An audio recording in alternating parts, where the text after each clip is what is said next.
Ya, ketemu lagi di channel saya. Kesempatan ini saya akan membahas terkait sejumlah lembaga survei yang memetakan elektabilitas ketiga capres di Pilpres 2024 khususnya di wilayah Bali Nusra, yaitu Bali, Nusa Tenggara Barat, dan Nusa Tenggara Timur. Untuk itu mari kita lihat siapa yang unggul antara ketiga capres kita. Apakah Bapak Anies Baswedan dan Muhaimin Iskandar, atau Bapak Prabowo Subianto dan Gibran Rakabuming, dan Ganjar Pranowo dan Mahfud MD. Untuk itu mari kita lihat bagaimana beberapa lembaga survei memetakan keunggulan atau elektabilitas daripada ketiga capres kita.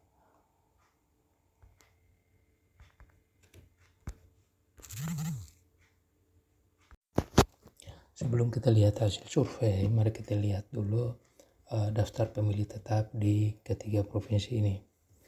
Berdasarkan data yang dikutip dari laman KPU, untuk DPT tahun 2024 nanti untuk NTT itu mencapai 4.8.475.000 orang, sedangkan NTB sekitar 3,9 juta, Bali 3,2 juta. Jadi ini jumlah DPT. Kita harapkan ini semua bisa partisipasi, itu akan memberikan dampak positif terhadap calon pemimpin kita di masa yang akan datang. Untuk itu mari kita nyimak hasil lembaga survei di mana capres dan cawapres kita unggulnya di daerah mana, apakah di NTT, NTB, atau Bali. Mari kita lihat hasil rilis dari beberapa lembaga survei yang dilakukan beberapa bulan yang lalu. Berdasarkan hasil rilis dari CNN Indonesia Rabu 6 Desember 2023 pukul 8.03 waktu Indonesia Barat, merilis hasil survei dari beberapa lembaga survei.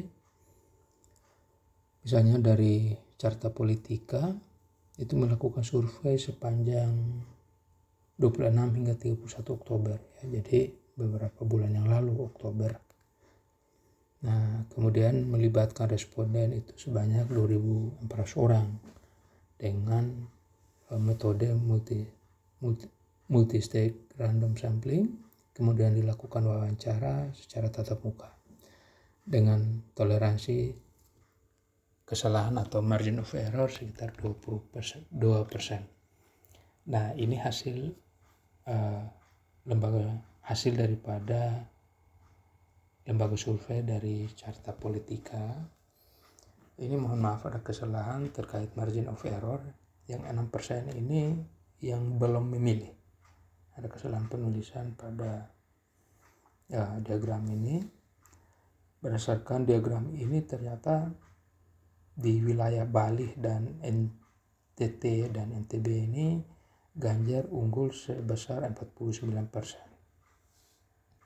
Kemudian disusul Prabowo Gibran 36% dan Bapak Anies dan Muhaimin sebesar 9% ya. Jadi ini tren atau elektabilitas daripada capres dan cawapres di wilayah Bali dan Nusra. Nah, perlu diketahui bahwa ini data sementara, artinya atau pilihan hari itu. Ketika mendapatkan hasil debat atau perkembangan di beberapa hari ke depan, ini hasil juga akan berubah. Ini hanya sebagai preferensi, tetapi beberapa lembaga survei ini melakukan untuk melihat bagaimana elektabilitas daripada capres dan cawapres. Lembaga survei yang kedua yang merilis elektabilitas capres dan cawapres tahun 2024 ini adalah indikator politik, yang dilakukan juga itu pada 27 Oktober hingga 1 November tahun 2023, di mana melibatkan 1.220 responden ya dengan metode yang sama tadi, multi-stage random sampling dengan toleransi kesalahan sekitar 2,9%. Nah, terkait diagram ini pun juga memang ada kesalahan teknis. Jadi yang 12% ini sebenarnya yang belum memilih. Jadi sebanyak 12% ini belum menentukan pilihan.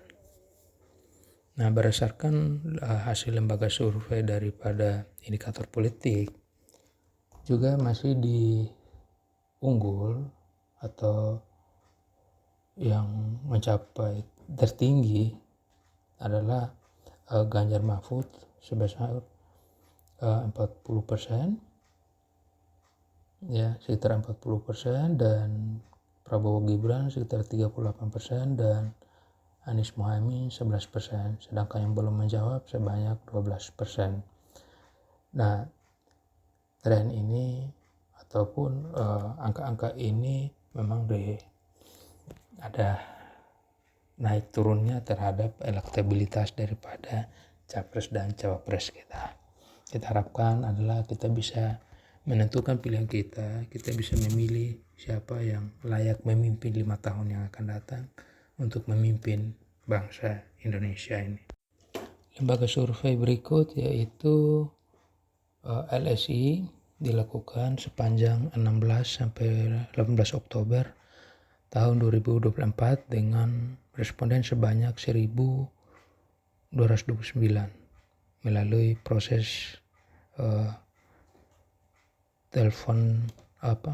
pembangkitan nomor telepon secara acak.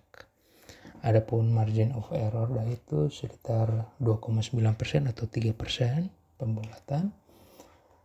Nah, ini benar angkanya terkait margin of error. Sedangkan yang belum memilih itu masih cukup banyak, itu sebanyak 32,2%. Itu yang belum memilih, sedangkan margin of error daripada data ini sebanyak 3%. Nah, tetapi yang unggul ya masih tetap dipegang oleh Ganjar Mahfud sebanyak 43%, kemudian disusul Prabowo Gibran 13% dan Anies Mohaimin 12%. Selisih satu digit antara Anies Mohaimin dan Prabowo Gibran. Jadi ini hasil survei daripada LSI. Lembaga survei berikut adalah Poltreking Indonesia. Itu menggunakan metode pengambilan sampel multi-stage random sampling dengan jumlah 1.220 responden. Nah, di sini ada yang menarik. Tadi di beberapa slide sebelumnya Ganjar unggul. Nah, pada Poltreking ternyata menarik di sini adalah Prabowo Gibran yang unggul. Nah, itulah makanya yang saya katakan tadi bahwa data ini selalu berubah ya, tergantung pada dinamika politik yang ada, sehingga akan memberikan hasil yang berbeda hingga pada hari pencoblosan nanti. Nah, misalnya daripada Poltreking ini menunjukkan bahwa Prabowo Gibran unggul atau memperoleh suara sebanyak 45%, sedangkan yang disusul oleh Ganjar Mahfud 9% dan Anies Mohaimin 18%, sedangkan margin of error itu sebanyak sekitar 3% atau masih 2,9 dibulatkan menjadi 3%. Namun yang belum menjawab itu sebanyak 8,5%. Ini menarik data. Apakah di survei berikutnya lagi, apakah Bapak Anies Rashid Baswedan dan Muhaimin Iskandar yang unggul lagi, atau sebaliknya atau siapa yang unggul, kita akan update lagi data-data yang dirilis untuk kita mengikuti bersama bagaimana perkembangan elektabilitas daripada capres kita. Demikian hasil survei yang dapat saya bagikan. Terima kasih. Saya berharap bisa saya bagikan lagi untuk di beberapa provinsi terkait hasil survei.